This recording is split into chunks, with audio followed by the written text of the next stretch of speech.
Bonjour à tous les passionnés de cinéma, je suis enchantée de vous retrouver sur ma chaîne CinéVibe, où je partage avec vous les dernières actualités sur les films à venir et ceux déjà sortis. Pensez à vous abonner pour ne rien manquer des nombreux contenus captivants à venir. C'est Bonjour à parti! tous. Dans cette vidéo, je vais vous plonger dans l'univers fascinant de Le Médecin imaginaire. Nous allons explorer ensemble cette œuvre emblématique, ses thèmes principaux et son impact sur la comédie française. Je partagerai également quelques anecdotes sur son auteur et des réflexions sur la manière dont cette pièce résonne encore aujourd'hui. Restez avec moi pour découvrir comment l'humour et la satire se mêlent dans cette histoire captivante. UGC Distribution. Date de sortie, 27 avril 2022. Durée, 1h25. À participe à Alpes d'Huez 2022. Site officiel. Un duo cliché qui ne fonctionne à aucun moment. Alex est un DJ très connu. Officiant sous le nom de DJ Wetu, il est à la fois surbook et surmené. Malmené par ses sponsors, poussé par sa manager, il finit par faire un malaise sur scène.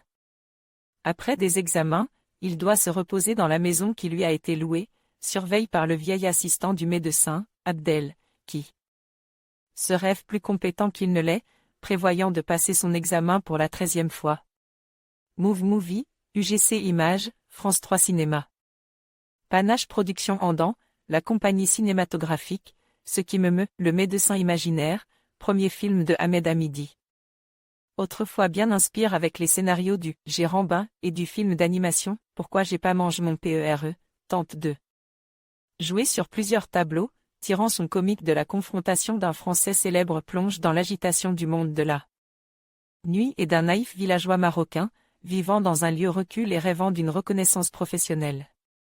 Le premier problème est qu'à trop courir plusieurs lièvres à la fois, le personnage local recherchant un diplôme tant espère, mais aussi l'autorisation d'épouser, voire simplement courtiser, la femme qu'il aime depuis longtemps, on finit par ne plus croire à aucune de ses aspirations, cumulant clichés et cabotinage sans fin de la part de Fatsa Bouyamed, l'acteur pourtant enchanteur et touchant de La Vache, qui parodie presque ici son personnage de l'époque.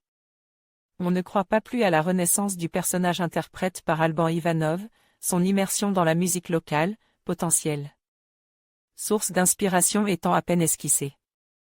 Seule une scène nocturne sur un toit s'avère de ce point de vue plutôt séduisante. Mais le scénario se focalise sans doute trop sur la question de la réussite pour chacun, examen pour l'un, retour en grâce pour l'autre, pour être crédible. Et que dire de la sous-intrigue policière emmenée par Smain, qu'on a cependant plaisir à retrouver, et Boudeur, qui justifie le séjour marocain force du personnage principal, une fois son accident arrive? Qu'elle est vite oubliée, puisque ne servant que de prétexte à cette absurde situation de départ. Hormis quelques répliques, sur une vision toute particulière de Bambi par exemple, et expression maison, on ne sauvera donc pas grand-chose de ce naufrage aux portes du désert. Olivier Bachelard envoyait un message au rédacteur: votre note, votre pseudo, votre commentaire. En conclusion, Le Médecin imaginaire nous rappelle l'importance de la santé mentale et de l'imagination dans notre vie quotidienne. À travers l'humour et la satire, cette œuvre met en lumière les travers de la médecine et les attentes souvent irréalistes que nous avons envers les professionnels de la santé. En fin de compte, il est essentiel de garder un équilibre entre la réalité et nos aspirations, tout en reconnaissant la valeur de la créativité dans notre parcours de vie. Merci de nous avoir rejoints pour explorer ce sujet fascinant.